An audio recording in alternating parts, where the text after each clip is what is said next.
Welcome, folks. We're delighted to have you with us on this edition of the 700 Club. Lots of news today. Look, I want everybody in this audience to get the game. There's a game going on in Washington. You need to know what the game is. The Democrats, as a party, don't really exist anymore because they don't have any power to speak of in Washington. But what are they trying to do? They're trying to develop a narrative that says the Republicans were influenced in the last election by the Russians, and the Russians were hacking into the Democrats. The Russians were throwing the election because the Russians are in charge of everything, and they're, Trump is just nothing but a Russian ploy, a tool and pawn. Now, that's nonsense, but they're saying that. They're bringing it out, and they say, well, there's no evidence, but nevertheless, we're going to keep that narrative going. Then, if they can get somebody in Washington to hold hearings, then they can drag this thing on month after month after month to discredit Trump.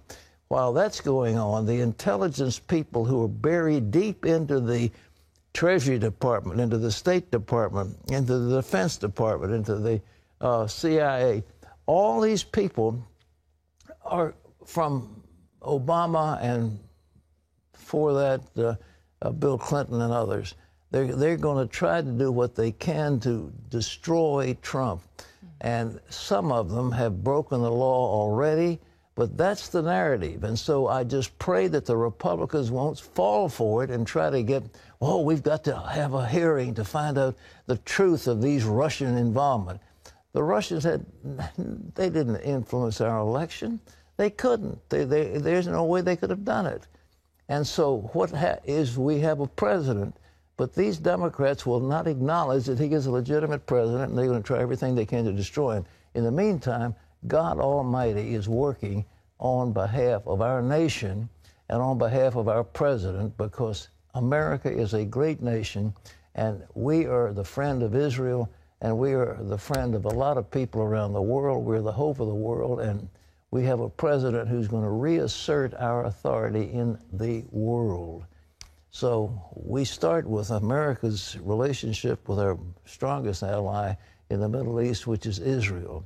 And now that so-called two-state solution, which was nothing but a chimera, it has no validity. There's no possibility of it working. And yet Secretary of State after Secretary of State invested his or her time in trying to bring this about. But now there seems to be a different plan for negotiating with the Palestinians, and President Trump is talking about a big deal. And I think a big deal is fun. I like that. He's a deal maker. Even Prime Minister Netanyahu mentioned the art of the deal when he was standing up there at the podium. Well, how about that news conference, too, with our reporter, David Brody. David Brody being singled out by the President of the United States for the first question in that very important news conference. It was wonderful. And okay. you know, that became national news in and of itself. Of course. Yeah. Who are these people? Okay, well, that's who we are. Well, Wendy. the President Trump is also moving to appoint a new national secretary advisor to replace Mike Flynn after the recent controversy involving contacts with Russia. And our David Brody brings us the story from Washington. Thank you. Again, thank you. A rekindled friendship chased away any winter chill at the White House Wednesday. After years of tension with the Obama administration, Israeli Prime Minister Benjamin Netanyahu sees President Trump as a key partner. I've known the president, and I've known his family and his team for a long time. And there is no greater supporter of the Jewish people and the Jewish state than President Donald Trump. But there are key issues to work through, starting with how to achieve peace between Israel and the Palestinians. As with any successful negotiation, both sides will have to make compromises. You know that, right? In comments that would no doubt anger Palestinian leaders, Trump said a two-state solution isn't a requirement for peace. So I'm looking at two-state and one-state, and I like the one that both parties like. I'm very happy with the one that both parties like. I can live with either one. Netanyahu maintains Palestinians must recognize Israel's right to exist before any peace plan can move forward. You have to ask yourself, why are Jews called Jews? Well, the Chinese are called Chinese because they come from China. The Japanese are called Japanese because they come from Japan. Well, Jews are called Jews because they come from Judea. This is our ancestral homeland. Jews are not foreign colonialists in Judea. The other thorny issue is on so-called settlements. In the West Bank, Netanyahu has pushed forward, but the White House says that may not be the best move for a peace deal. It's a topic CBN News asked about at their joint news conference. On the settlement issue, are you both on the same page? How do you exactly term that as it relates to the settlement issue? As far as settlements, I'd like to see you hold back on settlements for a little bit. We'll work something out, but I would like to see a deal be made. I think a deal will be made. Let's try it. Doesn't sound too optimistic, but that's he's a good negotiator. That's the art of the deal. It also provided the president his first opportunity to address the controversy concerning fired National Security Advisor Mike Flynn. He didn't address the timetable of what he knew about his campaign advisors talking with Russian officials. Instead, he blamed the media. I think he's been treated very, very unfairly by the media, as I call it, the fake media in many cases.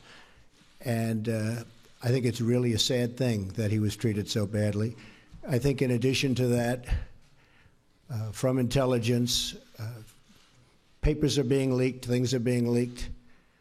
It's criminal action, criminal act, and it's been going on for a long time before me, but now it's really going on. The key question remains whether the Trump administration can begin to plug these leaks so he can move forward with his agenda.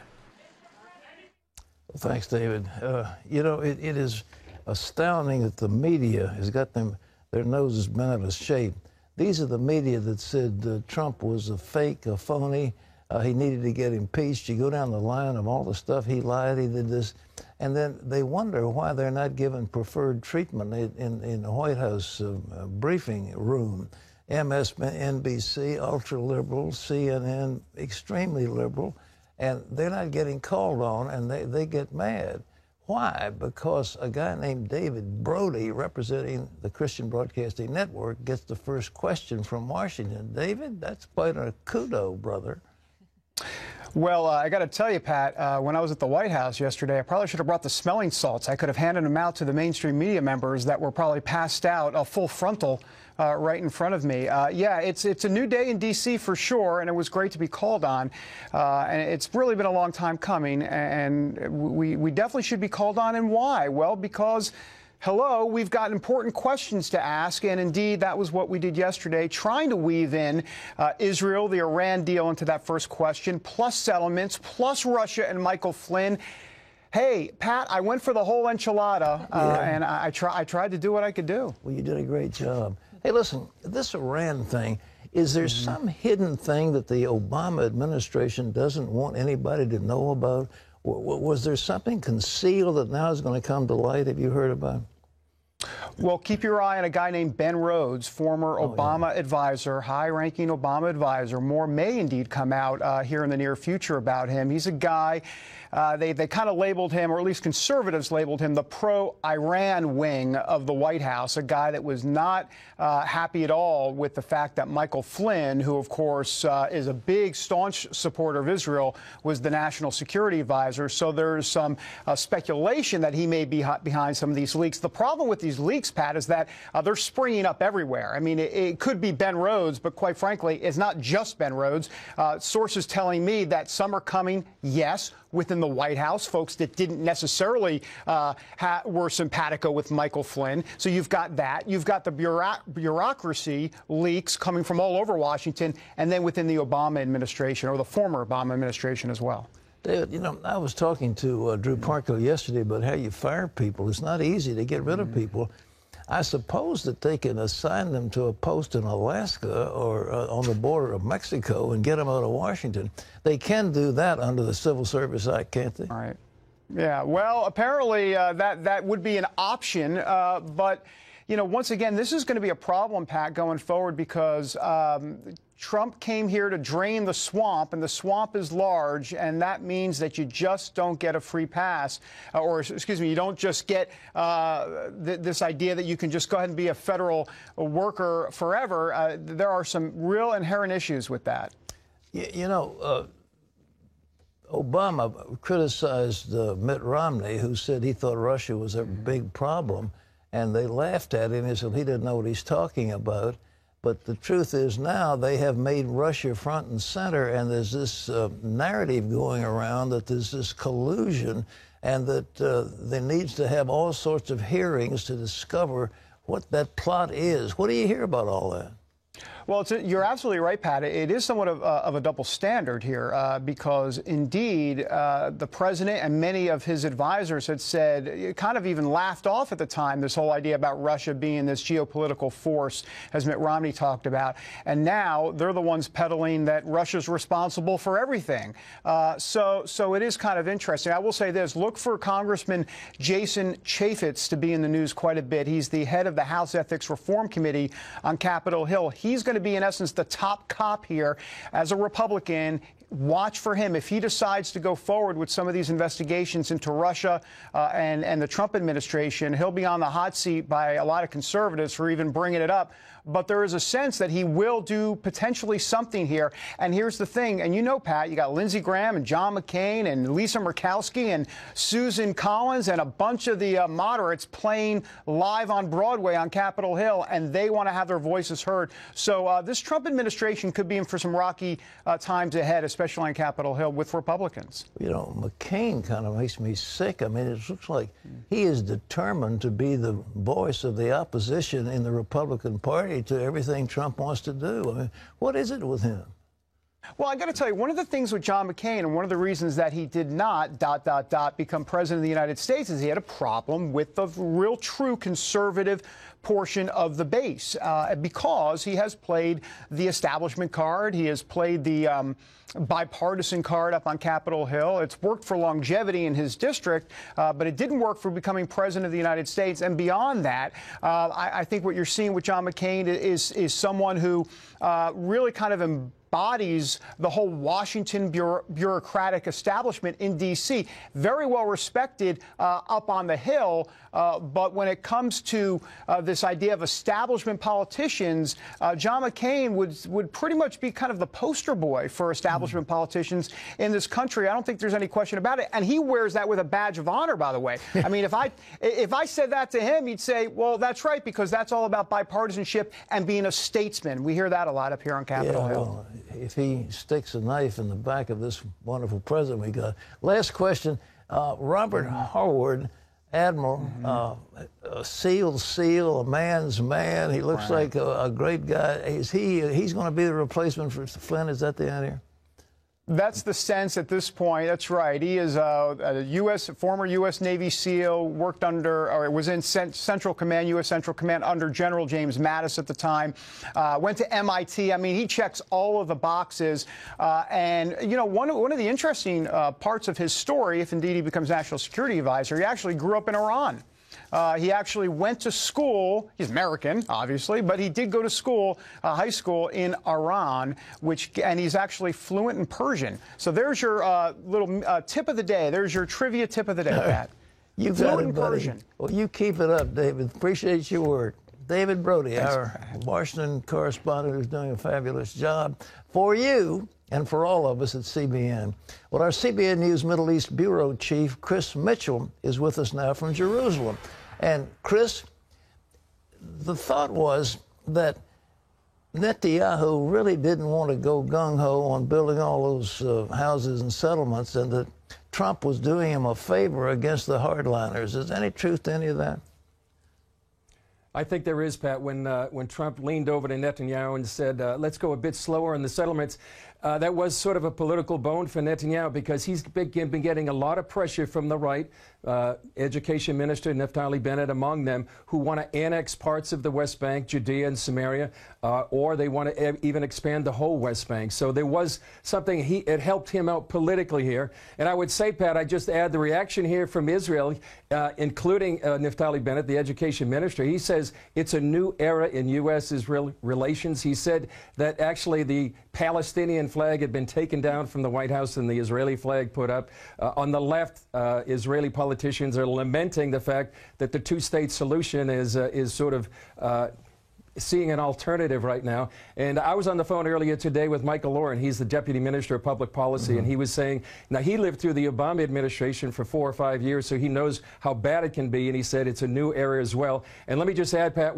the Palestinian reaction, Julie Stahl was on the phone earlier today as well with the PLO chief negotiator, Saeb Erekat, and he said, quoting, abandonment of the two-state solution is going to spell disaster on Palestinians and Israelis and on the region in the bigger context. So from the Palestinian point of view, it's probably a sad day for them after yesterday's press conference.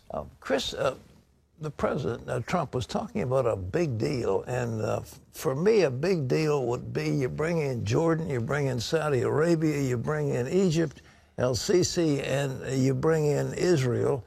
And at least for that group, and you suddenly have an area-wide peace agreement.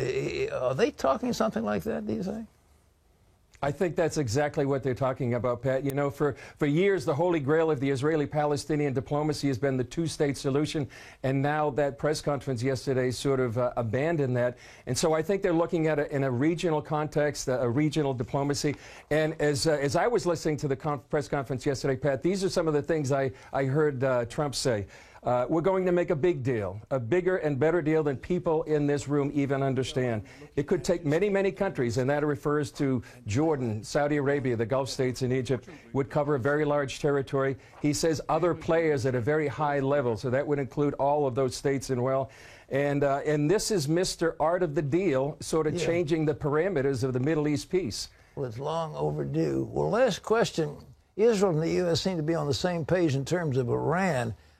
What are they looking to do? I mean, we've got that Iranian deal, but Trump is sort of say, well, I want to preserve it. What do you think the Israelis hope to have done?